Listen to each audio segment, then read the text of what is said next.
Hello, writers and readers. I'm freelance fiction editor Miranda Darrow, here with my weekly video about writing, editing, and the writing life. This month, we're talking about suspense, and following that theme, this week's video is a review of the writing craft book, Conflict and Suspense by James Scott Bell. James Scott Bell is one of my favorite authors who writes books about the craft of writing fiction. I've previously reviewed two of his other books, Dazzling Dialogue and Write Your Novel from the Middle, and you can find both of these videos in the Writing Craft Book Reviews playlist on my YouTube channel. The video on Write Your Novel from the Middle is actually my most watched video on my channel, and I have no idea why. But if all the James Bell groupies are just waiting for another video reviewing one of his books, well, here you go! Writers talk endlessly about character, plot, and voice. But the quiet engine that powers storytelling, the essential heartbeat that keeps readers moving from one page to the next, is conflict. In Conflict and Suspense, James Scott Bell distills this truth into a craft book that's both accessible and deeply actionable. It's one of those writing books that authors return to again and again, especially when a manuscript feels flat or a scene refuses to come alive. Bell opens the book with a simple reminder that readers have an insatiable hunger for tension. Yes, they want tension. And the work that follows is essentially a roadmap for feeding that hunger for tension in ways that feel organic, character-driven, and emotionally compelling. Some of the key lessons and takeaways that stood out, especially for writers crafting mysteries, suspense, and thrillers, and any story where the stakes matter, which is pretty much all fiction. First, conflict is the story's fuel. It's not a decoration.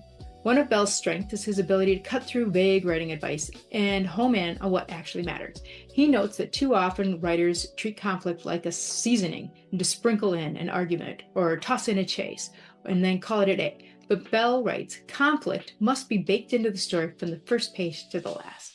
For authors, this means acting not just what happens, but who it happens to and why that matters. Conflict without emotional context is just noise.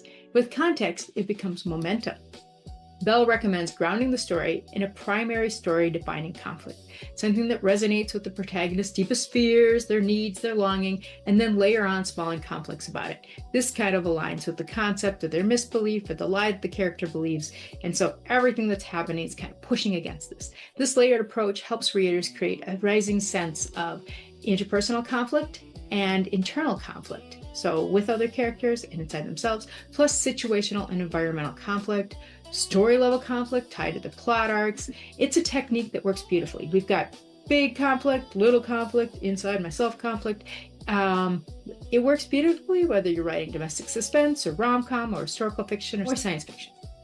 One of my favorite sections of the book is Bell's breakdown of suspense itself. He reminds readers that suspense isn't just for thrillers, it's a universal story element that heightens curiosity and emotional investment in readers. Bell writes, suspense is the art of making your readers worry about your character. That worry can come from danger, of course, but it can also come from heartbreak, failure, secrets exposed, or choices that don't have a perfect answer. For writers, this unlocks a powerful truth. You can create suspense even in quiet scenes. You can build tension without explosions or even villains. You can keep your readers hooked by what your protagonist doesn't know yet. This is the part of what he calls the power of doorway moments. Bell's concept of a doorway, a point of no return, is a plot turn that commits the protagonist to the story, and it remains one of the most useful tools for structuring conflict. Once your character steps through this doorway, there's no going back to their old normal life. This helps writers establish stakes, tighten their narrative focus, define their character arc, build a story spine that doesn't sag in the middle. When you're reading suspense novels with this in mind, you start to see the doorways everywhere. It's the decision to investigate a crime, the moment that a secret leaks, the clue that can't be ignored, the lie that demands unraveling. Writers can use Bell's approach to analyze their own manuscript. Where does my protagonist cross this threshold that forces change? If no such moment exists, then your story has no spine.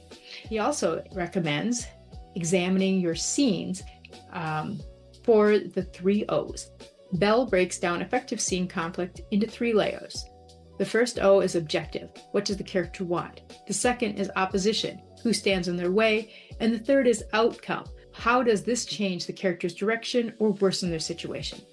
3 O's. It's simple, it's elegant, and it's endlessly useful. He writes, if your scene can't answer those 3 O questions, it's a candidate for the delete key.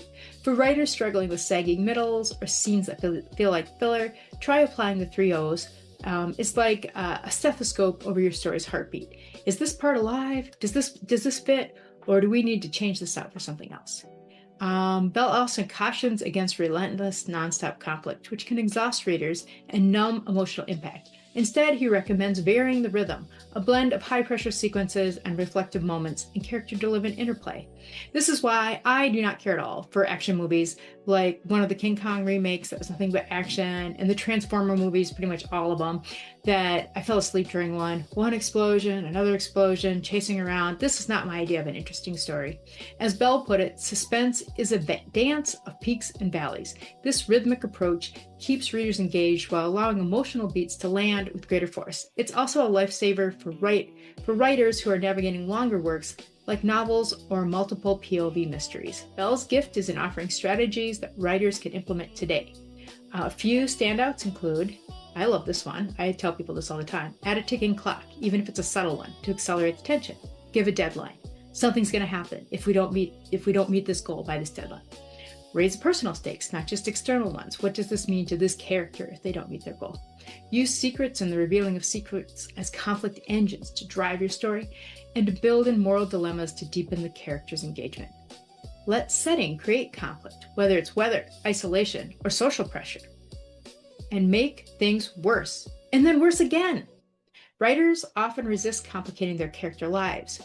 They want to protect their characters. They love their characters. But Bell insists that discomfort is where story thrives. Conflict and Suspense is one of those craft books that stays relevant across genres and trends because its principles are rooted in storytelling fundamentals. It's not about formulas. It's all about understanding how human beings respond to pressure, fear, desire, and uncertainty. For authors writing mysteries, suspense thrillers, sci-fi, romance, anything else, Bell's guidance offers clarity and intention. His strategies help stories feel sharper, characters more alive, and conflicts more purposeful. Most importantly, Bell reminds us that readers crave emotion, not events, and well-crafted conflict is the surest path to delivering that emotional payoff. Okay, that's our video for the week. I'm freelance fiction editor Miranda Darrow reminding you to watch this YouTube channel for new videos every week about writing, editing, and the writing life.